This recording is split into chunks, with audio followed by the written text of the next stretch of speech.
So indeed, talking about Smackdown, WWE Smackdown from this past week, which had a lot of interesting moments, and indeed more than I can remember from a Smackdown in quite a long time. We have spoken at length, and I think we're going to speak about it more. Mark Henry and his build to become that dastardly evil heel that he easily can be. I mean, this is a fearsome guy, a character who you legit believe is a badass. I reckon he probably is backstage. I think so, yeah.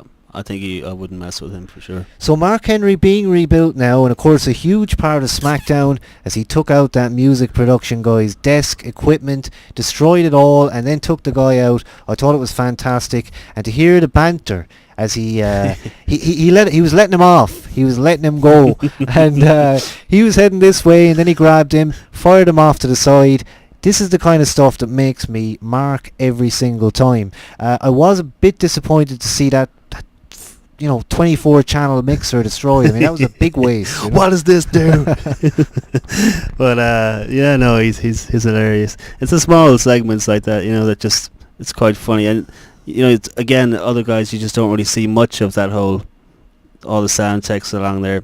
So it's quite interesting. But he definitely, I'm sure there were props, but I did like how they rolled with it for a bit, and Daniel Bryan came out without any music, and Ted DiBiase Bryan, he was trying to hold back the laugh as always. He's a terror, he should really, a couple acting lessons for him, or else, when you're that much of a fan, maybe it's that tough to do. I'm sure there's times where Cole, the camera isn't on him, but he's smiling and he's laughing at something, especially with Booker, 2 seats to your right, coming out with half the stuff he's been coming out with lately. I would find it impossible not to laugh or at least smile. But them keeping with the no music was terrific. It just it really said it nicely. It did. They held on to that, and they said, well, our music production has been taken out, we can't play any music or whatever. But that was fantastic, and I know that guy was set up there just for that, and he was developmental probably as well. But I mean, even if you were the music production guy, you'd be like, this is my moment, whether it be Mark Henry or the great Khali. How much better can I be, included than sitting in front of my desk and being taken out? Well, he's probably from FCW, but at the same time, you would kind of love that. You know what I mean? So I'm loving this anyway, because to me it gives someone to Big Show who's going to be on the pay-per-view, whether you like it or not, whether he has somebody or not, that's legit in my eyes or your eyes, whoever. He's going to be there, so he might as well be with someone I kind of think is on the rise a little bit. So a big part of SmackDown, of course, Christian as a heel. Now, it's been happening over the course of a few weeks, and of course on the pay-per-view, firmly a heel. But there was something about it this week when I saw him talking to Teddy Long backstage. I just thought it's all a bit too sudden. Where's this attitude come from? Yeah. I know he was pissed off and all, but it just seems too quick. Again, for me, it comes back to the music. The music should have changed. But I did question that to myself. I was like, should it have changed? Would that potentially get more heat if you keep that kind of happy-go-lucky theme tune that he's got, and have him come out as heel? I think that was probably a wise choice when I thought about it, to keep it. The obvious choice is to change it, like I said. But so maybe that's not the issue. But I totally agree with you. Actually, it's just too much of a change too quickly for poor Christian. But you know what? He's a good heel. He's a good heel.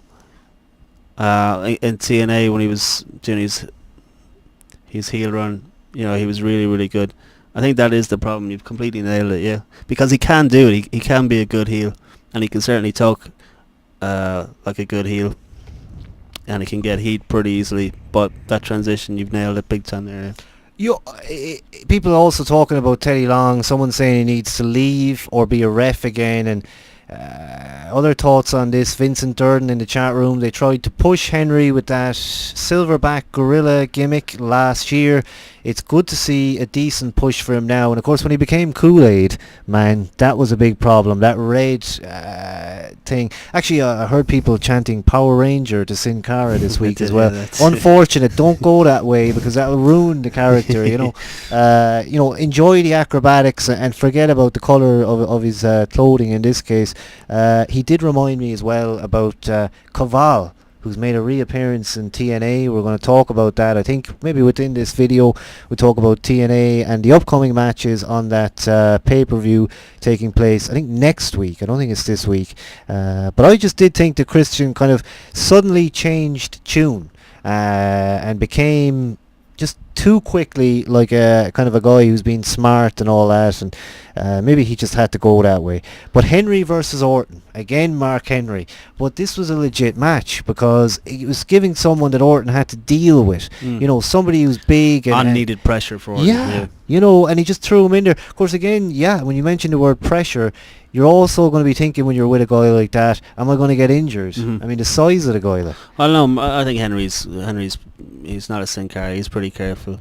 One thing I just want to say quickly about Christian is that another heat seeker, I think, is holding onto Edge's spear as some sort of finisher, and the way it was delivered and that kind of aggressive pin, you know, I think those small little details to the heel Christian definitely would, you know, start some sort of fire with the universe in a kind of heated way. It all makes a difference. The effort this week, I think, overall was an A+, because everybody got something. Yeah. And I think even people who were traditionally in the last few months been said as being overlooked, like DiBiase, he was there, and I mean, he has been there. It's not the strongest of positions for him, but I think that's where we often maybe get it wrong. I mean, sometimes guys are happy probably to be on it all, and they're not thinking, oh well, unless they have an ego, I should be here, I should be there. I think they're just happy to get a shot, and I'd say that probably remains as well, as somebody who's made it into the company as a kind of a, you know, a lifelong dream. I think when you get there, whatever you get, you're probably more or less, well look, what else can I do? I mean, that's what they're giving me, you know. That's true, yeah. But it's a random thought. But other things on SmackDown, not a whole lot else stood out. I think we've more or less hit the main topics. Was there anything else? I mean, I know we've gone through that match that's upcoming at Money in the Bank as well. Where was Ziggles at this week? Well, I think Ziggles is part of Raw, but he has been going back and forth, has he? I can't remember what his deal was this week. I don't think I can remember seeing him at all. Yeah. Maybe he just wasn't relevant in any way. Rest of SmackDown, again, Booker is just on fire. You know, he's keeping it for every lull point. He's taken it up, you know, so many notches. I think just a very, very, very funny guy, Booker T. I think it was Cole who said to Booker this week, I think Booker said something like, the face tells a story, and Cole said, what story does it tell? And he said, well, you know, the story that he's going to beat him up and he's going to do this and that. I think Cole kind of put him over so much on Raw when he was doing that roulette stuff that he kind of said, I better pull back a bit here. Yeah, I don't want to put him over too much. I hope it's not... He's given him some compliments, though. At one point he did say, you know, you got a future or whatever. After. He did, yeah. That's exactly it. The future remark where he said, look, he can do stuff more than just his commentating. Because I can't see him on commentating forever. I'm not certain why. I don't know. I think there'll be a change there again. Maybe they'll keep it going for a while, but yeah, he's there for the moment anyway. I mean, they did that with Punk. I mean, he went on commentary and came off and all that. But actually, I remember when that Punk commentary thing happened, I thought, that's it now.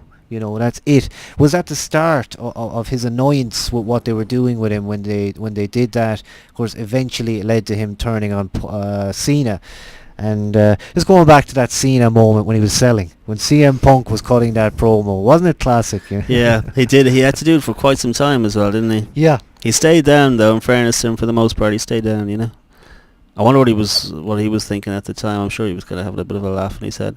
Although pretty much everybody, I don't think I've seen any bad remarks made from, you know, Twitter between the talent from TNA to WWE right across the board. Everybody seemed to really dig it. They're certainly very much into what he's up to, and I think with that, I was going to say, bit of TNA talk. Yep. Rare for me, but yeah, I watched it, and indeed some thoughts coming off that. Not a whole lot. I mean, it felt slightly renewed to me. It's always kind of a new, you know, every time I come back to it, it does look better. And I know it's superficial. Of course, in that Jerry Jarrett interview, we brought up many of our our various thoughts on TNA, and we were maybe shot down once or twice. But I think I think in general we were asking the question. Not so much kind of saying, this is what we think. It's true. Maybe we might have actually thought the very thought that we were asking, but we didn't come off like that. We I did think. a punk on it. A little bit. I think, what was the first question? I was asking about the Wrestling Matters thing, and he's got an interesting answer to what he thinks about that campaign, and of course also what he thinks about the programming currently.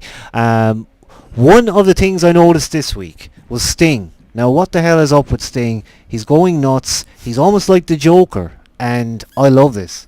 You're right, yeah. You see, I don't know if I said this last week, but I think it's not original for me. He's robbed Brandon Lee's Crow gimmick, first of all. Now he's robbing Heath Ledger, is that the chap's name we said last week?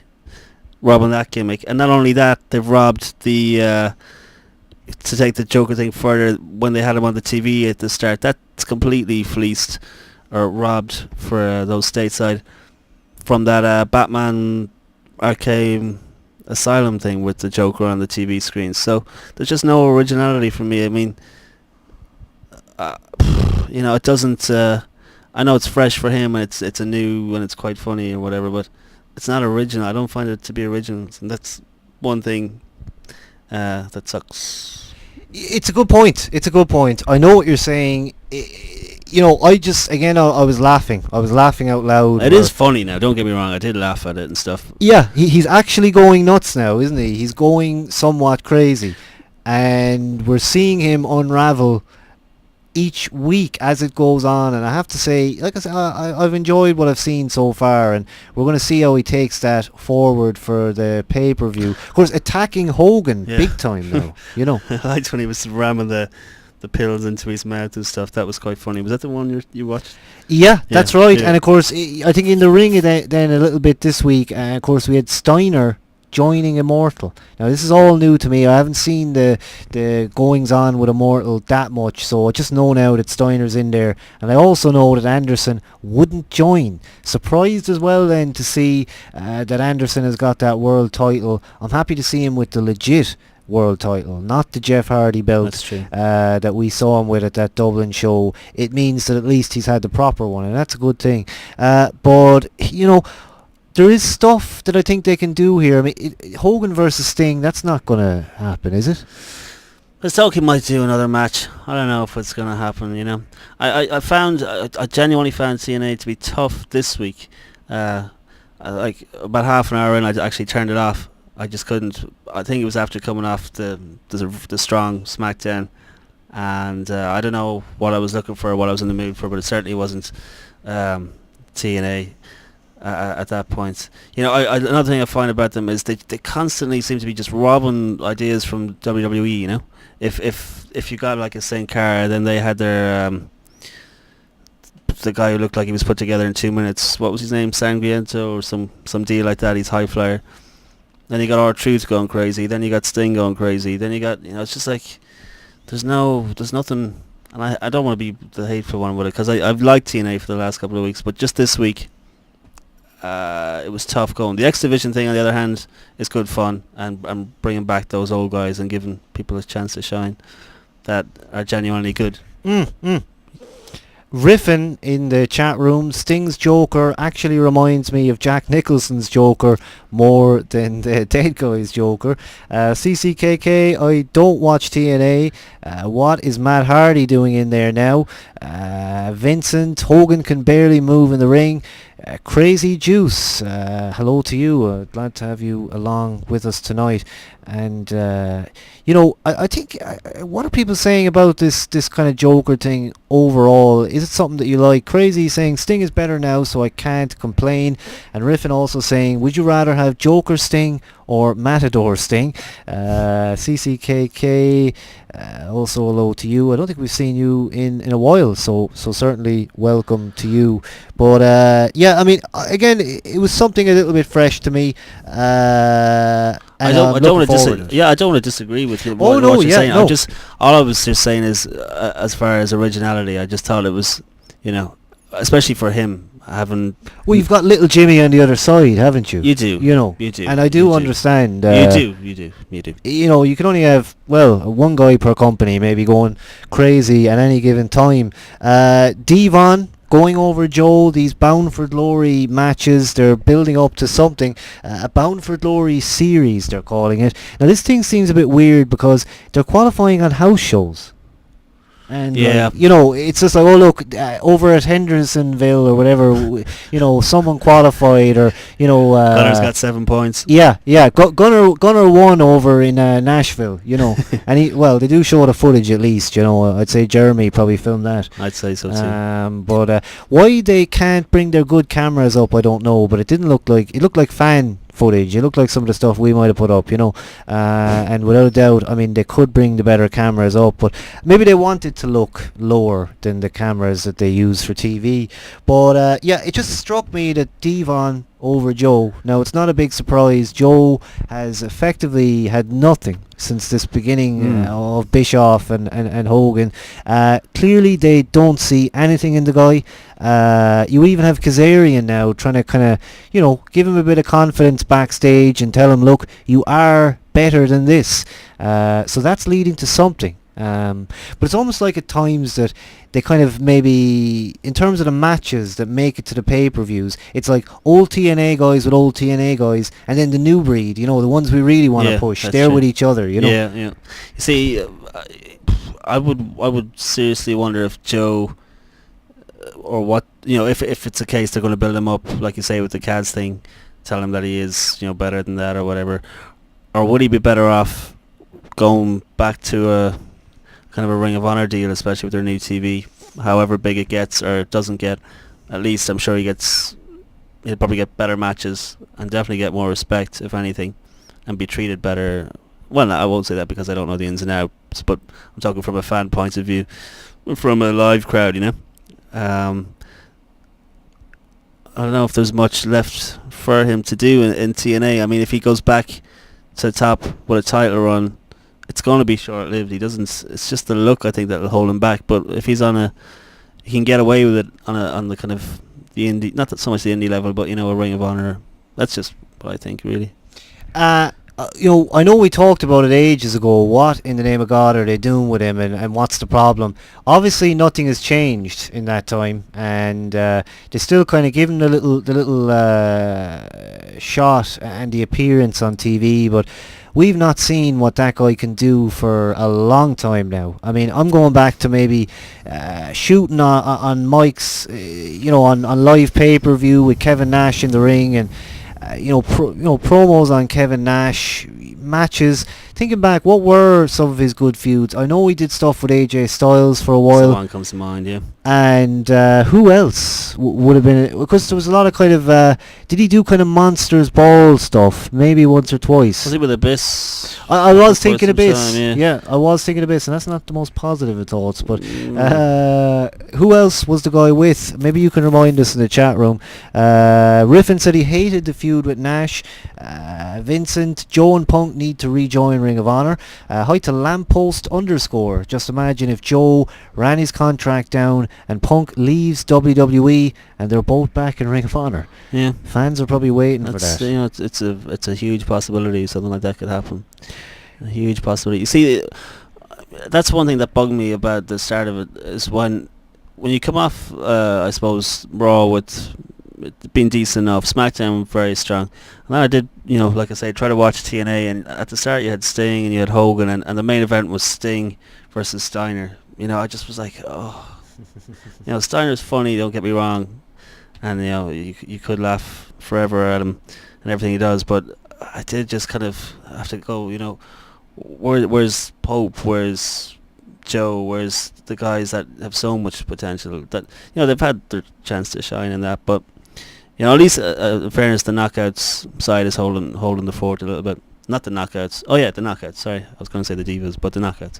Of course, you mentioned the Pope, D'Angelo De Niro, complaining this week in a blog on the internet, and apparently he got a message from a fan that said, why are they underutilising you? Why are they not using you on TV? And he responded back with a very long post, basically saying he's fed up of it, and his position there. So he's being vocal about it. Again, these are guys that are. I don't think they so much get maybe Hogan does, but I think they're paid, in a different way, maybe by appearance, by month. I'm not sure how it works, but the reason why TNA can have so many guys like that as a smaller company that doesn't have as much money as WWE is that they don't have to pay them as much or as often. And I don't think they're on these massive contracts, these fail-safe contracts. That's true. So it's a case where you can actually see somebody going. Now, somebody mentioned that Punk situation and the situation with Joe, both of those back, and as you say, the new TV, it sounds interesting. But also to move on to this X Division thing, of course, every week they've had people coming back. This week, Matt Bentley, Caval, Low-Key making his return, and of course Jimmy Wang Yang under the name Jimmy Yang. Now this Elvis thing, is it a honky tonk rib? Eric Bischoff? I don't know. I've never seen him do it. I don't know. Maybe people in the chat room might clarify. I didn't go look it up, but has he done that in the past, or is it completely fresh? Maybe he has. He has. I don't know if he has. I think it might be a whole fresh situation. But he's a good worker, isn't he, Jimmy? I will say that much. He's good in the ring. And who else did we have there again in this week's one? Matt Bentley, actually. I didn't see much out of that guy. And never was a huge mark. Yeah. And who was the other one again? Low-Key. Yeah. He really does have the deepest voice on the planet, doesn't he? He does. It felt like a step down for him. Now, we've seen him on the big TV. He only did really have NXT and McCool. But ultimately, he's back where he probably belongs.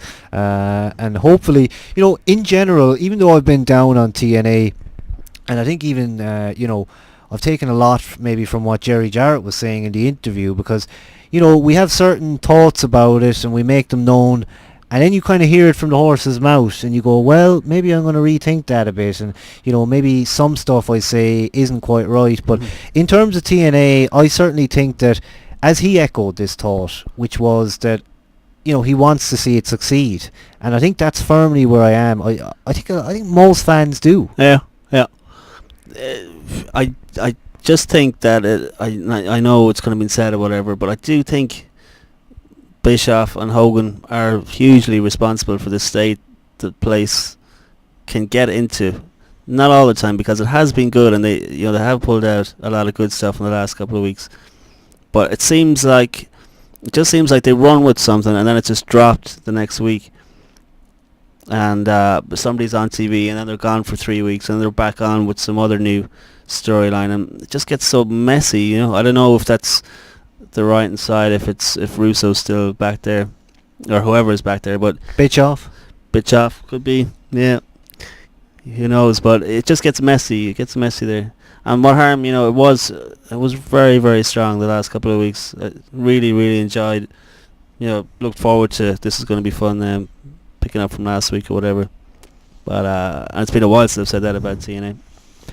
I think in a way, I might have helped that situation where I wasn't exactly positive firing back about it, and I didn't ever have much to say in the last few weeks, but I've kind of hit that spot again. It comes on, comes off, but where you're not waiting when you're watching the wrestling programming to see something crazy as such. You're actually enjoying the in-ring stuff as it happens. Now and again you kind of get into that mode where you're kind of enjoying it all again. You're seeing it, if you like, from what you would have maybe gotten back into it as, which is whatever has been shown.